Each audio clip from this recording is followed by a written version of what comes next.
Hi, I'm Dr. Ibrahim Skalokumalo. Let me thank you for joining me today. I'm going to be doing a video today about depression. I hope that this video is going to assist someone who may be suffering from depression out there. So, when I start this video, I just want to say that, if we look at the spectrum of or the range of human emotion, it's quite broad.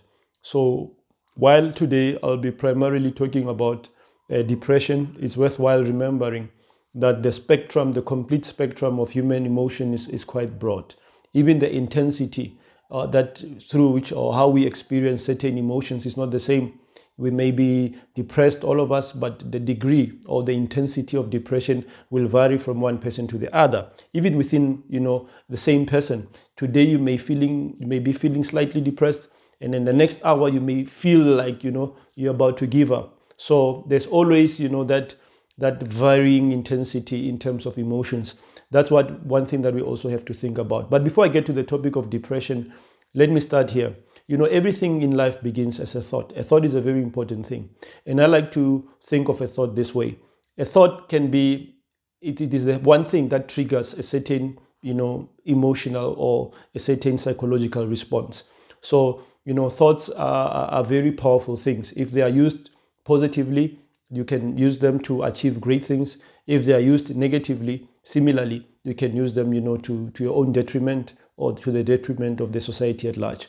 Let's have a look at some exercises that can help to illustrate this point. So if I say to you, think of the word or think of what is annoying to you, the word annoying. Different people will conjure up different images in their brain. If I say the word annoying, someone could be thinking about their boss at work. Someone could be thinking about their boyfriend, their girlfriend, their child, maybe your cat, maybe your dog, your pet, whatever it may be. But the word annoying conjures up different images for different people. If I say the word relationship, again, you could be thinking about what kind of relationship is this. You could be thinking about your brother or your relationship with your father, your relationship with your mother, your sister, your dog, your cat. It doesn't matter. Your colleagues at work, it doesn't matter. But the minute I say relationship and I say boyfriend, someone else could be thinking about, a happy relationship. They just met their boyfriend, they're happy, or they're in a relationship for a long time. They really like their boyfriend. So it's a happy relationship. On the other side, somebody could be thinking, this is a nightmare for me. I'm not happy with this guy. So you can see how a thought, works. And if I say to you, relationship, boyfriend or slash girlfriend, and I say unhappy, then definitely now you are thinking about a relationship that you're involved in before or that you are currently involved in, and there was a lot of unhappiness. And once you allow that thought or you start thinking about what I'm saying, you will realize that one thought leads to the next thought, which leads to the next thought, and soon you have an emotional response. So if I say, like I said, if I say to you relationship, boyfriend, unhappy, relationship, girlfriend, unhappy, you are taken back to a relationship that caused a lot of pain in your life. And soon enough, you start tearing up, you start feeling sad, you start crying, or you may start even feeling angry and agitated. Your facial expression changes, your muscles tense up, your body tenses up, you may be sweating, you may feel your heart pounding. These things happen. They are real physiological responses to things that are happening inside your body, but which started off as just a thought. So you can see the power of a thought. If you allow a thought to sit in your brain long enough and allow the process to happen, you are most likely going to end up with an emotional response. So you can have what we call a domino effect. A domino effect can happen because thoughts work like that. One thought leads to another thought, and then it happens like that. Or you can call it the ripple effect or the chain reaction, whatever you want to call it. But one thought can lead to many different thoughts, which eventually will affect your emotions and your mood. So your emotions reflect the own internal thoughts that you have in your own brain or in your own mind. So if it's good thoughts, they will produce a positive emotional response. So if you're thinking things that are positive, you end up feeling happy, at peace, joyful. But if you are having thoughts that are predominantly negative, if you start, words, let me give you a couple of examples. If you start thinking about yourself in a negative way, and words like useless, words like failure, words like inadequate, words like not deserving of good things. If you start thinking about yourself in that way, or maybe you're thinking I'm too thin, I'm too fat, whatever that you are thinking, you start allowing the process to continue. Sure enough, soon enough, you're going to feel very sad, very depressed. So we can see the power of thought, that thought has the ability not only to affect you psychologically, but it also affects your body. You have a real physical reaction to the thoughts. So it's important to guard against allowing predominant negative thoughts to exist in your own mind. So you've got to be careful about that. And then moving on to the next point that I want to make, our emotions are very powerful. Emotions are very, very important things in life, because how do you know if somebody has good feelings or good thoughts about you? Probably you don't know what someone is thinking until they say something to you. But you can also see how someone feels about you, because if someone feels good about you, you can see it in their face. They have a smile, unless they are being fake about it or they are faking it.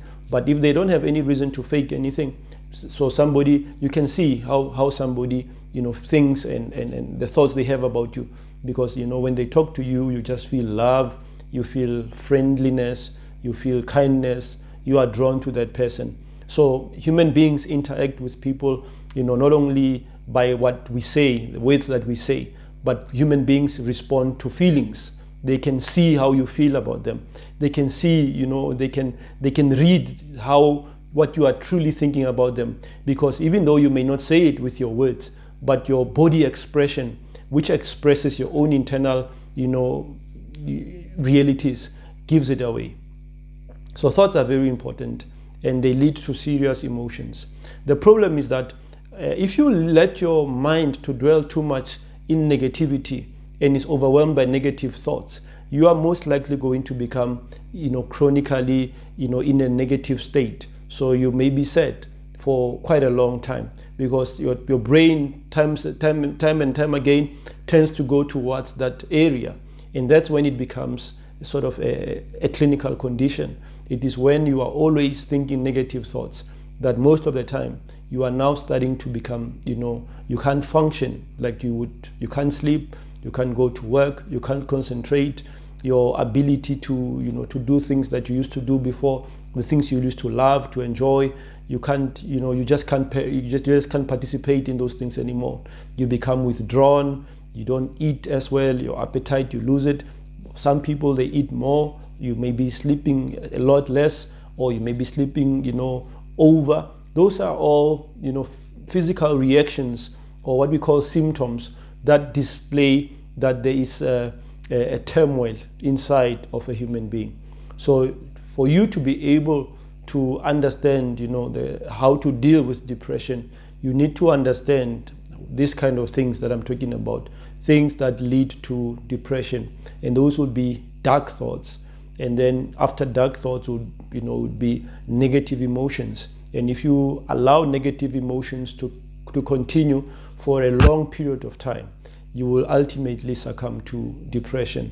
And when you are depressed, you may have other feelings like you just want to give up in life, or you may feel like life is not worth living anymore.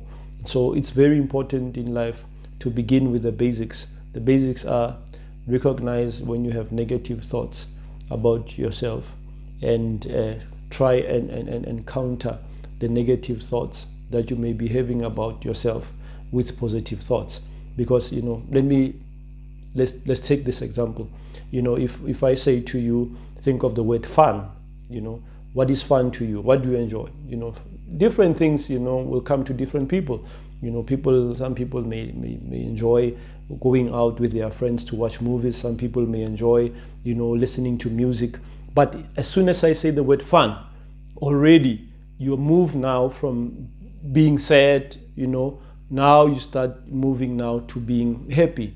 So always look for an opportunity just throughout the day to counter negative thoughts with positive thoughts. You can't counter negative thoughts with nothing. The brain doesn't work that way. There is no vacuum. You can't counter negative thoughts with nothing. You've got to counter negative thoughts with positive thoughts. And once you learn to do that, to allow your brain to focus more on what is positive. We're not saying that you can never ever feel depressed at all, but what we are saying is that even if you do feel depressed, you are most likely going to be able to come out of it much better, much quicker than somebody who constantly has to focus or has their eye focused on negative thoughts. So I want to stop there for now for this video. I will continue in the second part of this video, but the first part of this video was more of a theoretical video that deals with laying down the foundation, and in the second part of the video we can look at how we can help ourselves to come out of depression. I thank you.